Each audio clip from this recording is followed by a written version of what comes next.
Assalamu alaikum, dear students. Today we are learning figures of speech. What are figures of speech and how can we learn these are words? Figure of speech is a word or phrase that possesses a separate meaning from its real meaning. Means if a word or phrase gives its actual or real meaning, it will not be called figures of speech. But if they are giving quite different meaning from its actual meaning, they will be considered figures of speech. Now, a question raised that a figure of speech or literary device both same. So the answer is no, because literary device is linguistic technique that produces a specific effect. Okay, it's a linguistic technique.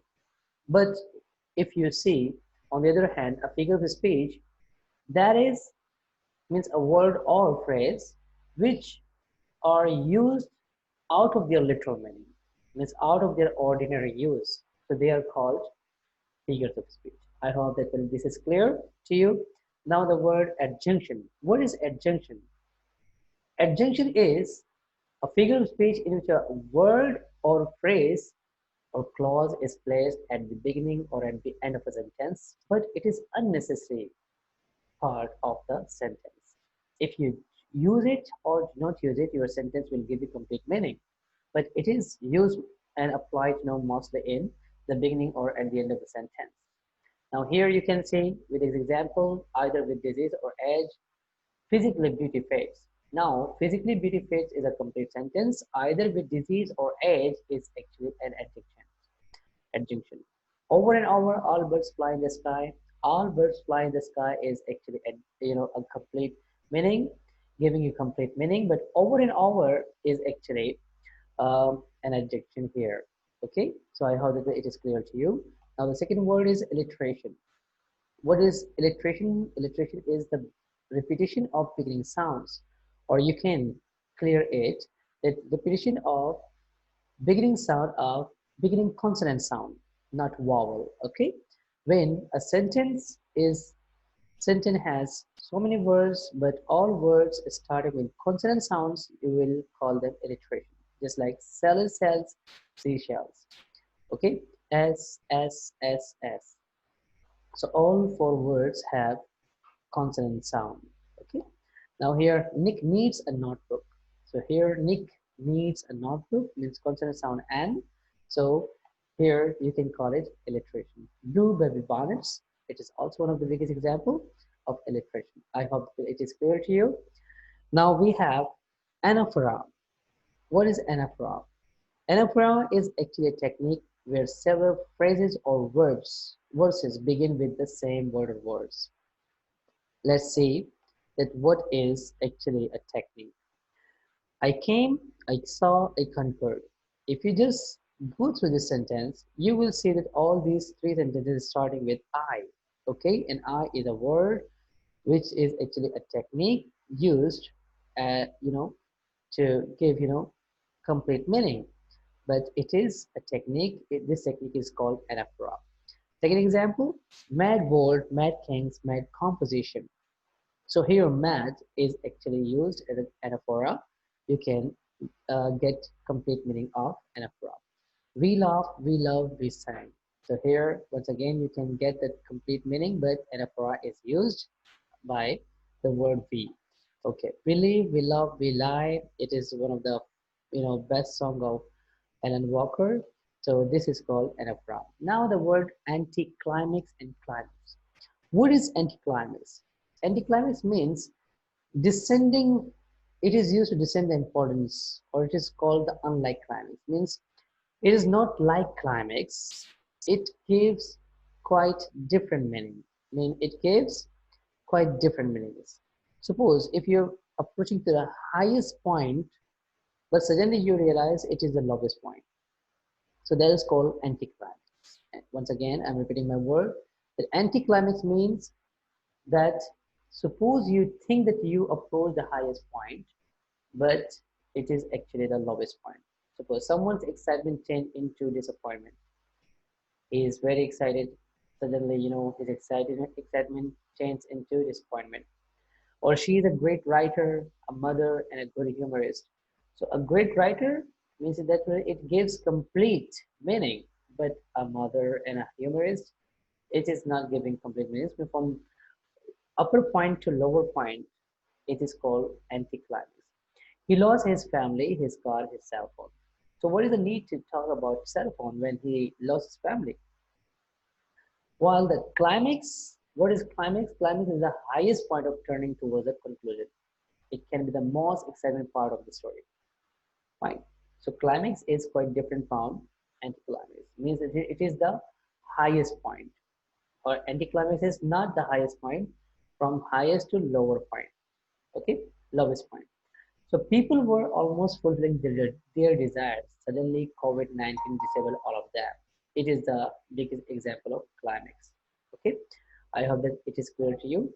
I will give you brief explanation about climax later on. Okay, now you can see some more parts that you know what are the other parts of climax and okay, now we have one more word, antithesis. What is antithesis? It means two contrasting ideas put together. We have, so many examples, but the very first example is day and night. Day and night, they both are quite contrast to each other, so that's why they are called antithesis. It was the best time for me, or it was the worst time for me, or it was the best of times, it was the worst of times. Okay, these are called antithesis. Better to reign in hell than serve in heaven. So what is the meaning of better to reign in hell than serve in heaven? Both are quite contrast because hell and heaven are not same. They have quite different things. To err is human, to forgive divine. Fine, to err is human, to forgive divine. Mean इंसान गलती का पुतला है और माफी देना खुदा की जो है वो अजमत है. So here these are called antitheses. Now let's see. Here we have the word assonance. It is also one of the figures of speech. What is the meaning of figures? Sorry, assonance. Assonance means the repetition of vowel sounds in words. The repetition of vowel sounds in words or in a sentence. Okay, they are also close together. Let's see. Therefore, all seasons shall be sweet to thee. You can see, the repetition of vowel sounds in the sentence. So this is called assonance. Second example, uncertain bursting of each purple curtain. So you can see so many vowel alphabets here in sentence in a word. Okay, in each word you can see so many vowel alphabets. So all these are called assonance. I hope that well these are clear to you. You can go through these two examples by on. Fine. Now let's come to see the word chiasmus. What is chiasmus? A verbal pattern in which the second half of an expression is balanced against the first, but with the parts reversed. Or you can understand it clearly by these examples that you forget what you want to remember and you remember what you want to forget. Here, what I did, we have changed the verb place. Okay, so if you change the places of verbs, so it means that you are applying, Chiasmus rule, the rule of Chiasmus. Fine. So nice to see you or to see you nice. So now you can see once again, the changing the places of verbs. Or you found what you missed and you missed what you found. Here is chiasmus, meaning that well you have changed the pattern of verbs, okay, from their own places. So now let's come to see once again some more things here. When you are done with the word chiasmus, climax again, as I gave you a little expression about climax. Okay, that climax means the highest point, means it is opposite of anticlimax, means the highest point of anything is called climax. Suppose let's man let a man acknowledge his obligation to himself, his family, his country, and his God. You can see that when the sentence is taking you toward from lower point to upper point. So when the sentence is taking you from lower point to upper point, so the highest point is called climax. Means second example, he is not good, but better. I think the best. So But you observe from this sentence that there is no other degree. Means positive degree, comparative degree, and superlative. After superlative, you cannot say another degree. So that's why he is not good, but better. I think the best means that well here you have reached the highest point of the sentence. Okay, so that's called climax. He is uncomplicated, upright, strict, Easter, and inspirational. So here you can see once again the same thing. Now the word epigram. Epigram refers to a concise, witty, memorable, and sometimes surprising or satirical statement.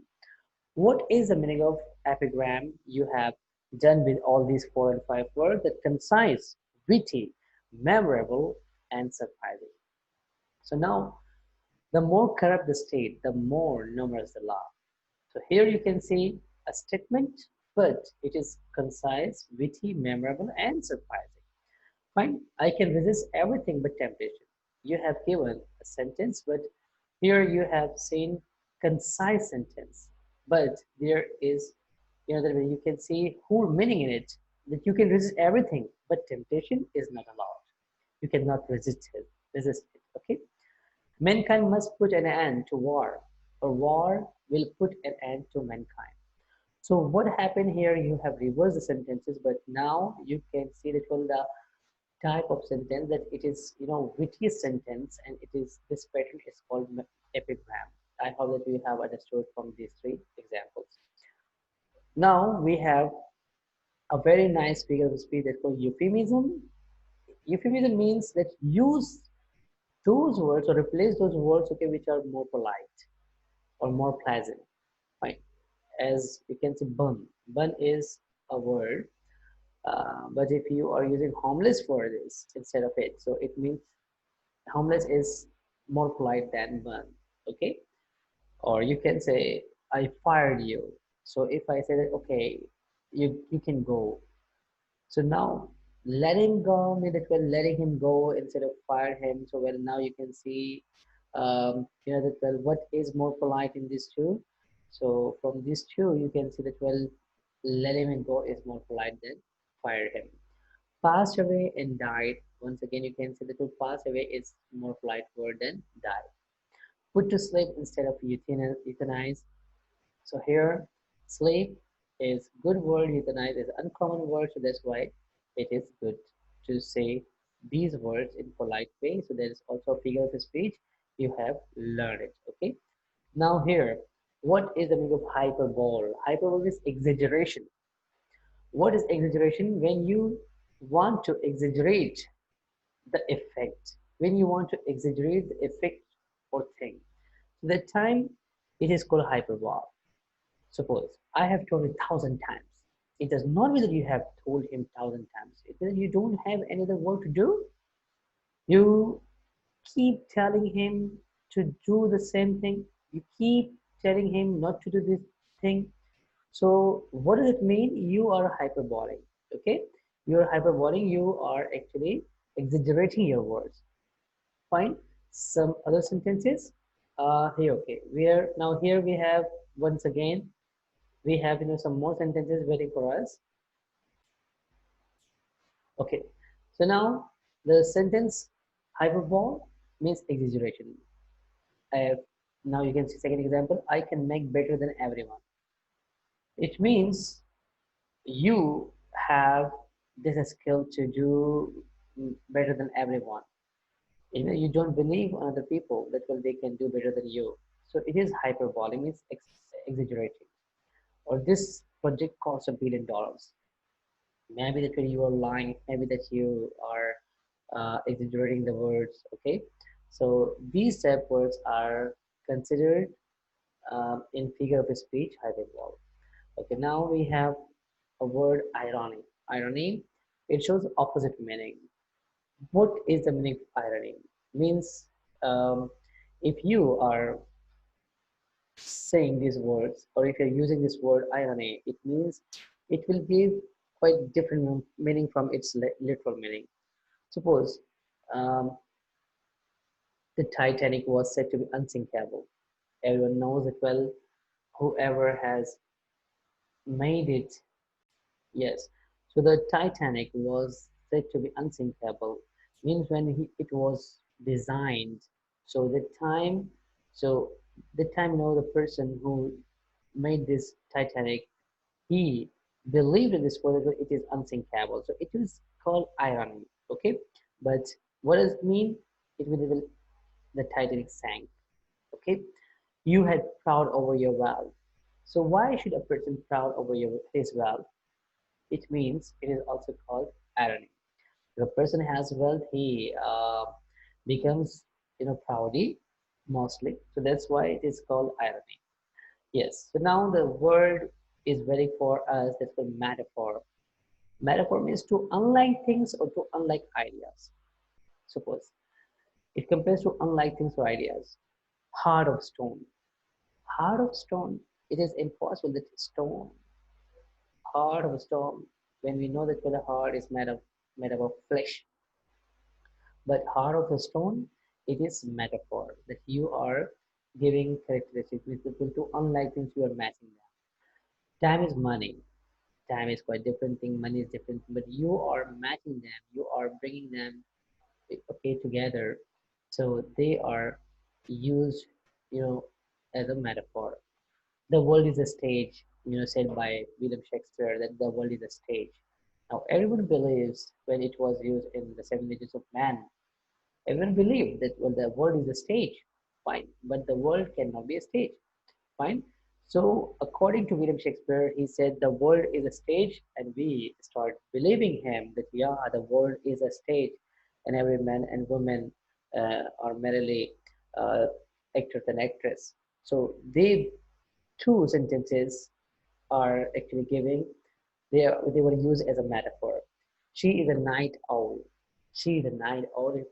When a person who wakes up late night, okay, she does not sleep, so that's why she is given this name that she is a night owl. Okay, so metaphor. It is called metaphor. Okay, now metonymy. Metonymy.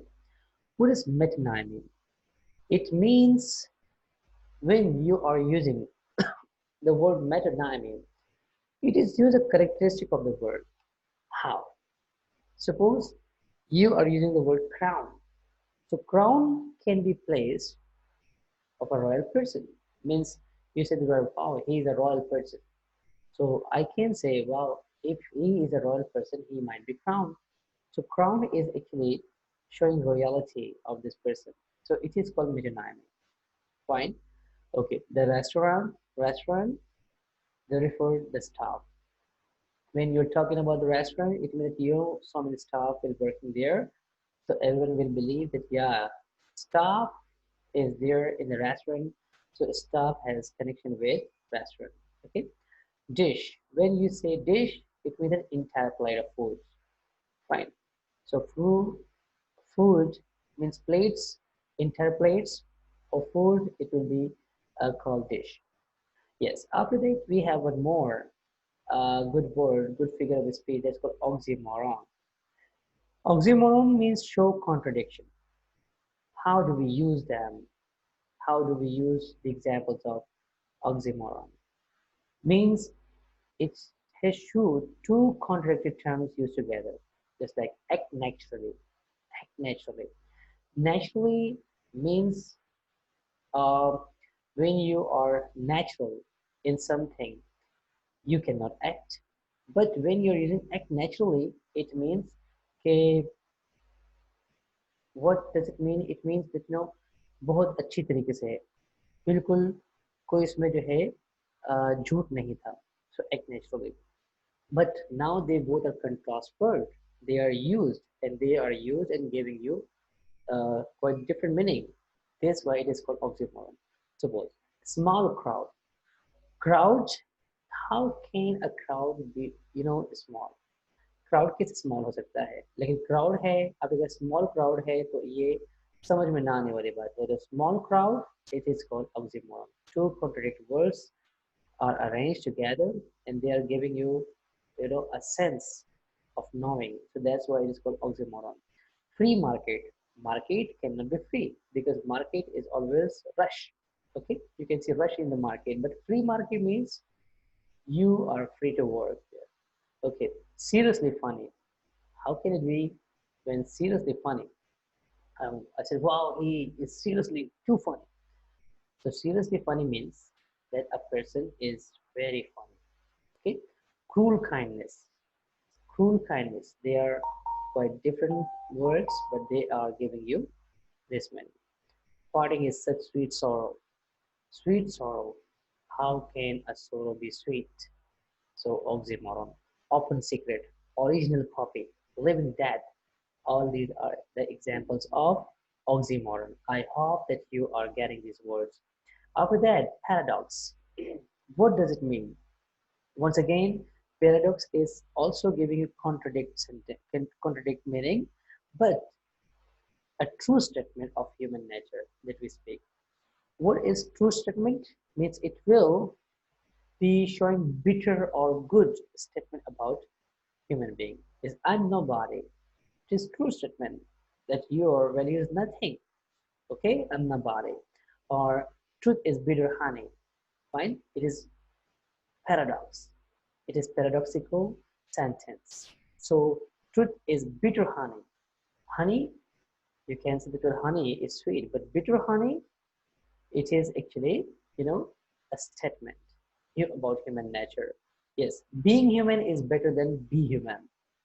So being human, everyone is human, but being human, it is quite different meaning, quite contradict meaning. Okay, so that's why it's called paradox. After that, we have one more word called personification. What is the meaning of personification? It is giving human qualities to non-living things or ideas. Okay, it is giving human qualities to non-living things or ideas. Suppose human has this nature that he nods his head. But if I say that the flowers nodded their heads, the flowers nodded their heads. So will you believe it is actually personifying? What is persona? That you are showing human qualities to non-living things. So you are giving human qualities to non-living things. That's why it will be called personification. The flowers were dancing. How can flowers dance? Okay, so it is actually the quality of human being, but you had given it to non-living thing. Thunder grumble. Grumble. How can thunder grumble? Human grumble. Okay. Girls grumble. Boys grumble. Everyone grumbles. Okay. Folk crept in. Folk crept in. So how folk crept in? So this is also personified. So the wind howled. The wind howled. So how can the wind howl? It is actually personifying. I hope that you got these examples. Now the word is the figure of speech, pun. A very nice word. Pun is a joke that makes a place on words. Fine. It is also known as nasir. Uses words that have several meanings or words that sound similar but have different meaning. Suppose you said, according to William Shakespeare, when he said in his drama, he said, "I'm mad for her," but why I am not mad for her? So here I have given this pun in these two sentences, but I have missed e from here. I will give you, and I will to make you understand. I am mad for her, but why I'm not mad for her? M-A-D-E, okay? M-A-D-E here. So I'm mad for her, but why I'm not mad for her? The usage of this type words matching are actually called pun. Okay, or you have heard, you people have um, you people have read a poem Ulysses. So in Ulysses poem, there were nice saying that if you see K, tell him he may. See you in T, tell him from me. So all these words matching, fine. So these words matching are actually called pun. I hope that you are getting my words. The similar words, similar meanings, or you can say that these words are called So fun is actually called homophones or homonyms. Okay? So homophones means same sound words are actually included in pun. And William Shakespeare was the first person that who used all these type words in his sentences, in his dramas. Okay? William Shakespeare said, "It is the kindest tide that ever any man tied." Okay, so now you can see that we are using of pun once again, that he was a master of it. A little more than can and less than kind. So all these words are actually called pun. Just like sun and sun. Okay, this is also one of the best drama, Rich novel here, where he used the usage of pun in his drama. Okay, now the word simile means two unlike things. What is simile? Simile is a comparison between two unlike things using the word like or as. Fine. Once again, two contrast, two uncommon things, but they are brought together in a sentence or in a word. Suppose, as wise as an owl, as wise as an owl. So it will be called simile. As blind as a bat. Fine. So these are the examples of simile. Or you can say, your eyes are like eagle. So now your eyes are like eagle.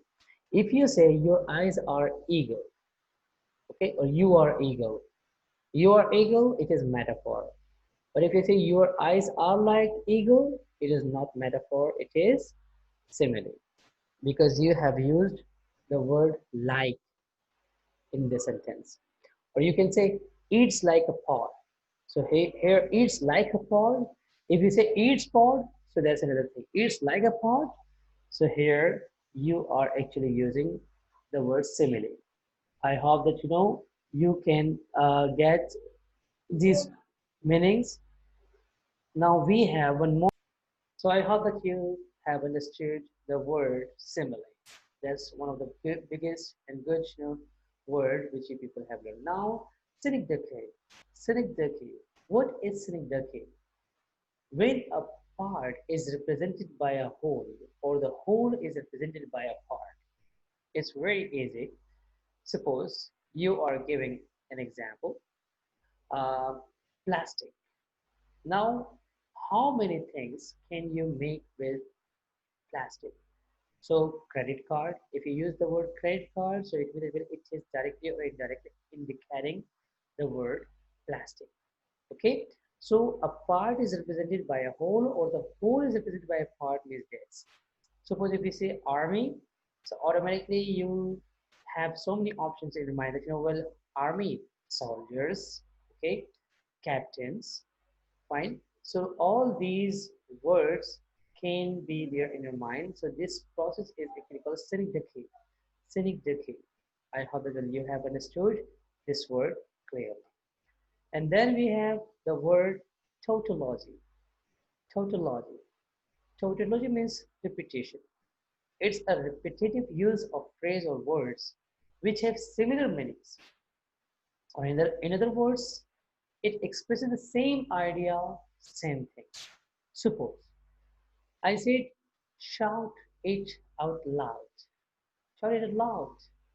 Okay? So shout it out. So you can say loud. You can say repeat it again. So if you are using another word, retaliate. So if you are using the word retaliate, it means that it is giving the same meaning, repetition, but you are using the same word or you are using another word. Or I can say, could you be quiet? Or I can also say silence please. So it means both have same meanings. Or we have another example, Bill will win the match or he will not win the match. So here you can give so many examples of repetitive sentences, and all these repetitive sentences can be called tautology, and it is also a figure of speech.